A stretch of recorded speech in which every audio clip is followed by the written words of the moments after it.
सुनो, खुद को किसी के झूठे अल्फाज का आदी मत बनाओ।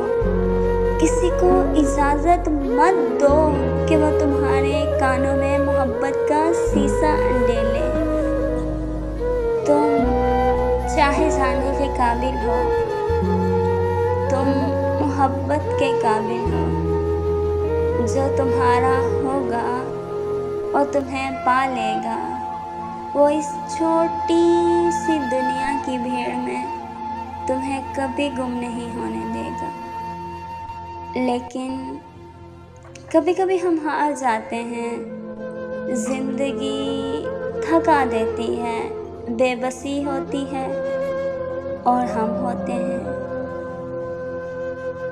तकलीफ़ें, अज़ियतें और गम पहलों ब पहलों हमारे साथ साथी बनते जाते हैं।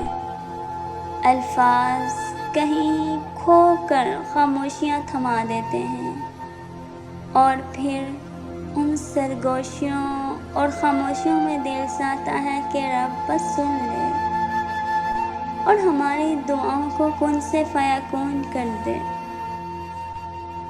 इसीलिए लोगों की ज़िंदगियों में अपनी अहमियत ढूंढने से लाख बेहतर है कि आप अपनी ज़िंदगी में ख़ुद को अहमियत दें, क्योंकि लोगों की तरजीहात तो बदलती रहती हैं। वो कहते हैं ना कि किसी की आदत हो जाना मोहब्बत हो जाने से ज़्यादा ख़तरनाक है।